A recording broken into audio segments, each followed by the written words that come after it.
My son spent 5 months making my sister's wedding dress, and she banned him from the wedding.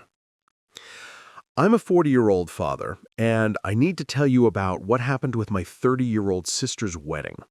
It's a story that tore our family apart, but I stand by every decision I made. It all started a year ago at a family dinner that I'll never forget. My sister's longtime partner proposed to her right there at the table, and the room erupted in joy. We were all genuinely thrilled for them. They'd been together for years, and it felt like the perfect next step. But what happened next during that dinner set off a chain of events none of us could have predicted. My sister turned to my 17-year-old son with sparkling eyes and asked him something extraordinary. Would he make her wedding dress? Now, you need to understand something about my son. This kid has been obsessed with fashion and design since he was young. He didn't just dabble in it as a hobby. He took technical courses in design, fashion, and sewing. His work is so impressive that his friends constantly ask him to make clothes for them. And when they wear what he creates, people stop them on the street to ask where they got their outfits. So my sister's request, while ambitious, wasn't completely out of left field. My son is also openly gay, something our family has always embraced and celebrated. My sister has always been supportive of him, or at least I thought she was.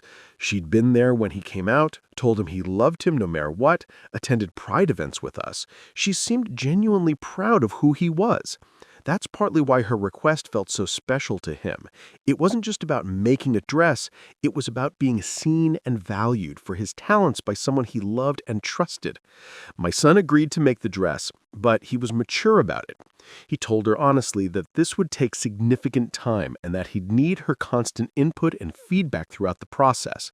She was overjoyed and promised to be available whenever she needed him. What followed was 5 months of the most demanding creative collaboration you could imagine. In just the first month alone, my son sketched about 50 different dress designs. 50! He'd stay up late, pencil in hand, sketching necklines and hemlines and silhouettes. He'd show them to his aunt with nervous excitement, only to have her reject 49 of them. Finally, there was one design that made her eyes light up. That was the one. But here's where it got challenging. My sister became incredibly difficult to work with, and I'm not exaggerating. She was annoying. Every few weeks, my son would have a fitting session with her, and she always found something to complain about. The waist wasn't quite right. The sleeves needed adjustment. The train was too long, then too short. The neckline was too modest, then too revealing. My son, bless him, took every criticism in stride and made adjustment after adjustment after adjustment. I wanted to contribute somehow, so I paid for all the fabric. We're talking about really high-quality material here, the kind that feels like butter in your hands and catches the light beautifully. I considered it my way of being part of this project, of supporting both my son's talent and my sister's big day. Those 5 months were intense. I'd watch my son hunched over his sewing machine, the whir of the motor becoming the soundtrack of our home. He'd carefully pin fabric, make tiny stitches by hand for delicate work, and sometimes have to undo hours of work because my sister changed her mind about some detail. But he persevered, and slowly the dress took shape. When he finally arrived at the final version, I was blown away. The dress was absolutely stunning, a masterpiece that looked like it belonged on a runway in Paris or Milan. When my sister tried it on for the final fitting, my mother burst into tears, actual tears streaming down her face at the sight of her daughter in this incredible gown that her grandson had created with his own 2 hands. I'll admit, I got choked up too, though I tried to hide it. The dress was more than just beautiful. It was a labor of love, a tangible representation of the bond between aunt and nephew, between family members. Everything seemed perfect. We were all excited for the wedding. The dress was done, the venue was booked, and our family was ready to celebrate. Then, about a week before the wedding, my son came to me looking confused and hurt. He'd noticed something odd. Other family members had received their wedding invitations, but his hadn't arrived. At first, I tried to rationalize it. Maybe he didn't need a formal invitation since he made the dress. Maybe it was an oversight, but something felt wrong about it. A knot formed in my stomach. I sent my sister a message, keeping it light and casual, just asking about my son's invitation. Her response hit me like a punch to the gut. She didn't want any underage people at her wedding because there would be alcohol served. I read that message 3 times, certain I must be misunderstanding. I wrote back asking if she'd make an exception for my son. After all, this wasn't just any teenager. This was the young man who'd spent half a year creating her dream wedding dress. Her response was cold and firm. No. This rule made absolutely no sense to me. There are no young children in our family. My son at 17 is the only minor. He's not a toddler who'd run around screaming or a middle schooler who'd get into mischief. He's a responsible young man who'd spent countless hours working on her dress. The no minors because of alcohol excuse felt like a flimsy cover for something else, and deep down I knew what that something else might be. When I told my son, my heart broke watching his reaction. This kid, who's usually so composed and mature, just crumbled. Tears streamed down his face as the reality sunk in. He'd poured months of his life into this project, his creativity, his skill, his time, his effort, and he wasn't even going to be allowed to see his aunt wear it down the aisle. He wasn't going to see his creation in its moment of glory. The rejection wasn't just about missing a party. It felt personal, like his contribution and his worth as a family member were being dismissed. And I could see in his eyes that he was wondering the same thing I was. Was this really about his age, or was it about who he was? Watching my son cry over this injustice ignited something fierce in me. I was furious. Without hesitation, I sent my sister another message. She needed to find another dress immediately because she would no longer be wearing the one my son made. My phone exploded within minutes. My sister called, and I could hear the panic in her voice before she started yelling. She screamed I was being unreasonable, that I couldn't do this to her, that it was too close to the wedding, but I held firm. I wasn't interested in her excuses. Then my mother got involved, calling to tell me I should deliver the dress and follow my sister's rules. It's her wedding, she said. She can invite whoever she wants. But that argument fell flat for me. Yes, it was her wedding, but my son wasn't a stranger. He was family, and he'd done something extraordinary for her. I hung up on my mother, something I'd never done before in my life. The family explosion that followed was spectacular and ugly. Lines were drawn, sides were taken, and suddenly our family group chat became a war zone. Many relatives agreed with me. They thought my sister's behavior was inexcusable, and that she absolutely should have made an exception for my son. Some even pointed out that if my son was mature enough to create a custom wedding dress, something that requires enormous skill, patience, and professionalism, then he was certainly mature enough to attend a wedding where alcohol was served. The hypocrisy was glaring. She wanted to treat him like an adult professional when it suited her needs, but like a child when it came to including him in the celebration. But another portion of the family sided with my sister. They accused me of being unreasonable and spoiling her big day. They said it was her right to have whatever wedding she wanted and that I was being petty and vindictive. One aunt even called me a manipulative bully for weaponizing the dress. I didn't care what they thought. To me, this wasn't about being petty or vindictive. It was about basic respect and fairness. You don't use someone's talents and efforts and then exclude them from the fruits of that labor. You don't treat family members as disposable. I was paying my sister back in kind. If my son wasn't good enough to attend her wedding, then his work wasn't good enough to adorn her on her wedding day. Some people online suggested something hilarious, that my son should show up to the wedding wearing the dress himself. I had to laugh at that mental image. It would definitely be unexpected and would make one hell of a statement. The whole situation reminded me of what some commenters pointed out. My sister essentially used my son as child labor to make her wedding dress, but then wouldn't let that same child attend her wedding. You can't have it both ways. Either he's mature enough to be treated as an adult professional, or he's a child who needs protection. But you don't get to switch between those designations based on what's convenient for you. After thinking it through and reading suggestions from people online, I talked to my son about potentially selling the dress instead of just holding on to it, or, God forbid, giving it to my sister anyway. He was hesitant at first, But then he started calculating the actual market value of what he'd created. He factored in the cost of the high-quality fabric, the hundreds of hours of labor, the custom design work, and the multiple fittings and adjustments. When he arrived at a final number, we both realized this wasn't just a dress. It was a valuable piece of custom couture. The total came out to somewhere between $22,000 and $25,000. We sent the proposal to my sister, framing it professionally. She could still have the dress, but she'd need to pay market price for it. Her reaction was explosive. She was outraged that we'd even suggest such a thing.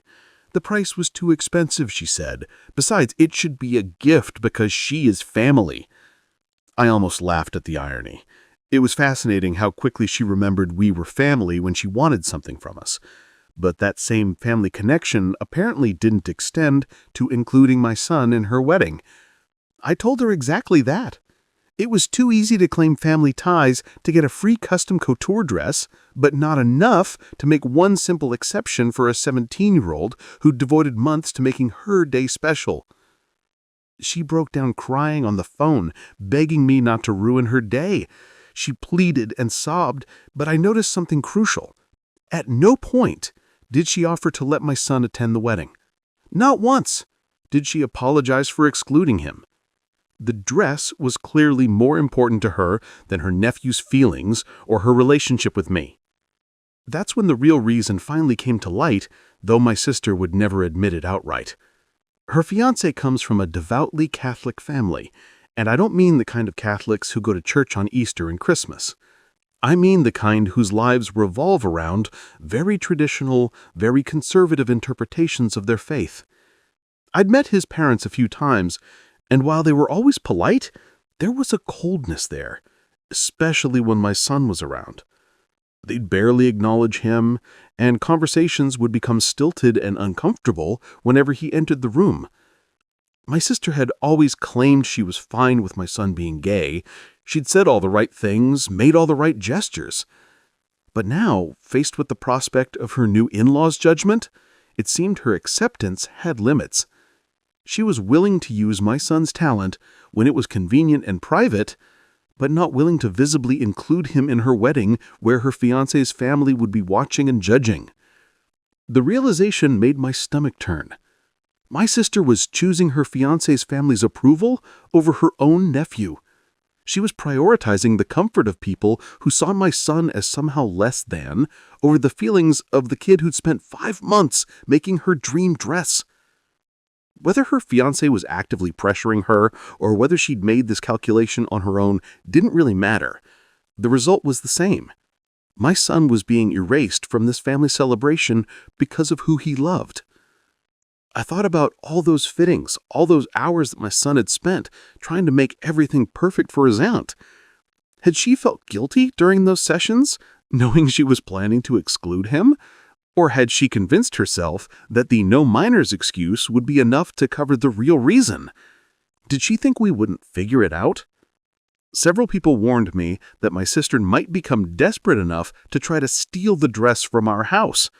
The thought hadn't even occurred to me, but once someone mentioned it, I realized it was a real possibility. A custom dress worth $25,000 sitting in our house just days before a wedding she had no backup plan for? I immediately made arrangements to store it in a secure location until after the wedding date passed. The week leading up to the wedding was tense and surreal. I kept expecting my sister to come to her senses, to call and apologize and invite my son. But that call never came. Her silence spoke volumes. She'd rather lose the dress, rather lose family members, rather damage relationships, all to avoid the discomfort of standing up to her fiancé's family or admitting the real reason for my son's exclusion. Then something unexpected happened. Other family members started reaching out to me privately. They told me they wouldn't be attending my sister's wedding either. Some did it in solidarity with my son, others because they were genuinely disgusted by my sister's behavior. A few admitted they'd suspected the same thing I did, that this wasn't really about alcohol or age limits, but about my sister's unwillingness to stand up for her nephew in front of her judgmental new in-laws. The numbers kept growing. Cousins, aunts, uncles, people who'd initially said they'd attend started changing their minds. Instead of going to my sister's wedding, a significant portion of our family gathered at a cousin's house for an alternative celebration.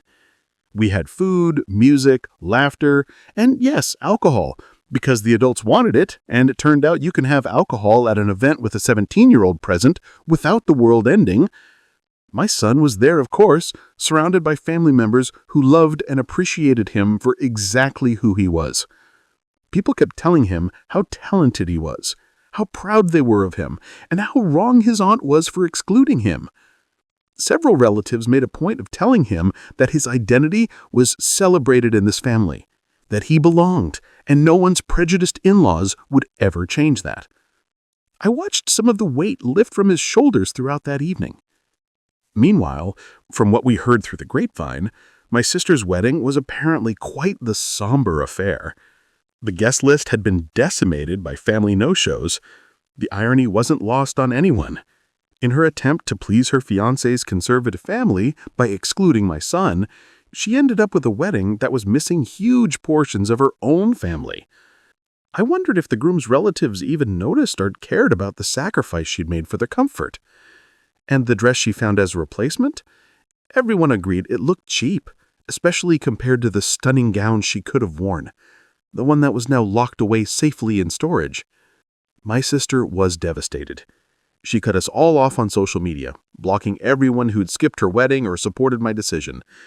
The photos she did post showed her smiling, but those of us who know her could see the strain around her eyes, the forced quality of her happiness. In one photo, I could see her in that replacement dress, and it made me think of the magnificent gown my son had created, the one that she'd rejected along with him. But here's the ending that made it all worthwhile. Someone bought my son's dress. The transaction happened relatively quickly. Apparently, there's a market for high-quality custom couture dresses, especially pieces with interesting stories behind them. We sold it for a good price, and my son decided to put that money toward his college costs. This young man, who'd been treated so poorly, ended up with a down payment on his education and a powerful lesson about standing up for himself and knowing his worth. He also learned something else important, that his father would always choose him over keeping the peace, that his family, the ones who mattered, loved him unconditionally, and that talent and integrity matter more than appeasing people's prejudices. Looking back on everything, I don't regret a single decision I made. Some family members still think I was wrong, that I should have just swallowed my pride and delivered the dress and let my sister have her perfect day. But I couldn't do that. Teaching my son that his worth is negotiable, that it's okay for people to use him and then discard him, that family can treat you as disposable because of who you love, those lessons would have been far more damaging than any family drama. My sister made a choice when she excluded my son, and choices have consequences. She chose her new family's approval over her existing family's dignity. She chose comfort over courage. She chose to hide my son rather than celebrate him. And in doing so, she lost something far more valuable than a dress. The most interesting thing about this whole situation is how it revealed people's true priorities and true character. When push came to shove, when my sister had to choose between her no minors rule and the bigotry it masked, and her relationship with her nephew and brother, she chose the lie over love. When the family had to choose between attending a wedding and standing up for what was right, many chose righteousness over obligation. And when my son had to face rejection from someone he'd trusted and worked so hard for, he held his head high and learned that his value isn't determined by those who refuse to see it. Was I the asshole in this situation? Some people certainly think so.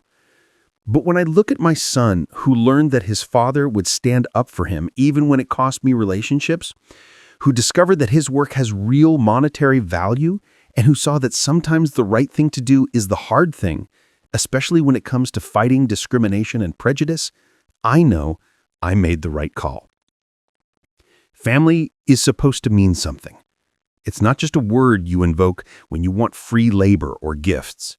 It's a commitment to showing up for each other, to celebrating each other's milestones, to acknowledging each other's contributions, and to defending each other against bigotry, even when that bigotry comes from people you're trying to impress. My sister forgot that, or maybe she never really understood it. And that's on her, not on me. The dress is gone now, sold to someone who I hope wore it with joy and appreciation, someone who valued the artistry without the ugly prejudice attached to its origin story. My sister got married in whatever replacement she could find, surrounded by fewer of the people who'd loved her longest, and some new relatives who apparently couldn't handle a gay teenager at a wedding. Some family relationships are permanently fractured. But my son knows his worth, knows his father has his back, knows that who he is matters more than who he loves, and has a nice chunk of money for college. In the end, those outcomes matter more to me than a preserved relationship with someone who would treat my child so callously. I don't know if my sister and I will ever repair our relationship. That ball is entirely in her court now. If she wants to rebuild what she broke, she'll need to start with an apology to my son and a genuine understanding of why her actions were so hurtful. She'll need to acknowledge that the no minors excuse was exactly that, an excuse. She'll need to admit that she chose prejudice over principle, and she'll need to demonstrate that she's willing to stand up for him going forward regardless of what her in-laws think. Until then, I'm at peace with where things stand.